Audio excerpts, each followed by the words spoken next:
ఆయన తీసుకొచ్చారు. దాని గురించి ఆయన క్వీన్ విక్టోరియాకి రైట్ హ్యాండ్.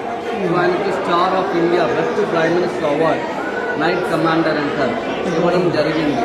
సో అప్పట్లో నైట్ కమాండర్లు ఇద్దరే ఉన్నారు. ఒకటి రాజాజీ క్వీన్ ఉన్నాడు, అలాగే పోయిటరీలో వాళ్ళ Rabindranath Tagore. So star of India వచ్చిన తర్వాత ఈయన అనేక దేశాలు తిరిగి ఆ 2 ఆబ్జెక్ట్ తీసుకొచ్చాడు. ఆయన చనిపోయిన తర్వాత టైటిల్ మీకు చూపిస్తాను. నయాకర్కాలి ఆయన కొడుకు వచ్చిన ఆయన సేకరించలేదు, ఎందుకంటే 26 సంవత్సరాలకు చనిపోయాడు. కానీ ఆయన కేర్ టేకర్ కింద ఉండటం వల్ల ఆయనకు 5% గిఫ్ట్ వచ్చింది. అయితే ఈ మ్యూజియం మొత్తం అసలు ఆయన పేరు నవాబ్ మీర్ యూసఫ్ అలీ ఖాన్. ఈయన పూనాలో డేవిడ్ సఫీల్ హాస్పిటల్లో పుట్టాడు. నిజాం దగ్గర కేవలం 2 సంవత్సరాలు పనిచేశాడు. 18 ఏళ్ళ వయసు నుంచి 19-20 సంవత్సరాల వయసు. ఆ తర్వాత ప్రధానమంత్రి కోర్టును డిజైన్ చేసుకున్నాడు. ఆయనకు ఆ పదవి నచ్చలేదు, ఎందుకంటే ఆయన కళాప్రేమికుడు, ఆర్ట్ లవర్. దానివల్ల 40 సంవత్సరాల్లో ప్రపంచాన్ని 7 సార్లు చుట్టాడు. ఆయన సేకరించిన 3 లక్షల ఆబ్జెక్ట్ మెట్లం హైలీ ఇంపాజిబుల్. ఇప్పుడు 80 నుంచి 70 వేల కళాఖండాలు ఈ మ్యూజియంలో ఉన్నాయి. అందుకే ఈ మ్యూజియంని ఇంగ్లీష్లో 1 మ్యాన్ కలెక్షన్ అంటారు. 1 మ్యాన్ కలెక్షన్. ఆయన పెళ్లి చేసుకోలేదు, బ్రహ్మచారి కింద చనిపోయాడు. అందువల్ల మీకు తెలిసి మొత్తం ఇండియాకి 47లో ఇండిపెండెన్స్ వచ్చింది. సారీ, మా నిజాముల్లో మాకు 48లో ఇండిపెండెన్స్ వచ్చింది. 49లో చనిపోయాడు. 1959లో ఈ మ్యూజియం విభిన్న ఆపోజిట్ ఉన్న దివాన్ ఏపీలో ఉండేది.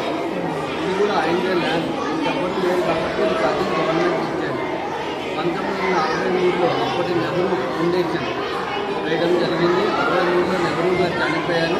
64లో డాక్టర్ జకీల్ 63లో ఫౌండేషన్ ఇచ్చారు. 64లో నెహ్రూ చనిపోయారు. 68లో డాక్టర్ జకీల్ హుస్సేన్ దీన్ని స్టార్ట్ చేయడం జరిగింది. అప్పుడు మా చీఫ్ మినిస్టర్ పేరు మీద కేబీఆర్ పార్క్ కాసు బ్రహ్మానంద రెడ్డి పరిపాలనలో ఇది స్టార్ట్ అయిన తర్వాత. సో ఇది అనేక మ్యూజియం ఉండొచ్చు. మరి ఈ మ్యూజియం స్పెషాలిటీ ఏంటంటే ఇది మొట్టమొదటిసారిగా ఒక ప్రధానమంత్రి కలెక్షన్ దివాన్ అంటారు, సర్వ సైన్యాధ్యక్షులు అంటారు. దీని అసలు పేరు నవాబ్ మీర్ యూసఫ్ అలీ ఖాన్. సో వీరికి 3 డైమెన్షన్ పెయింటింగ్స్ అంటే చాలా ఇష్టం. నేను ప్రస్తుతం ఇంగ్లీష్లో దీన్ని ఆప్టికల్ ఇల్యూషన్ అంటారు. ఆప్టికల్ ఇల్యూషన్ ఆ కళా బాధించి మన వైపు తిరుగుతూ ఉంటారు.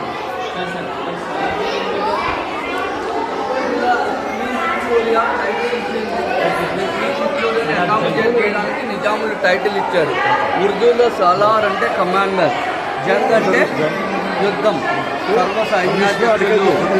అందుకే వీళ్ళ ముగ్గురికే ఇచ్చారు. అది ఆ ముగ్గురుతో సలార్ టైటిల్ ఎండ్ అయిపోయింది. ఓకేనా?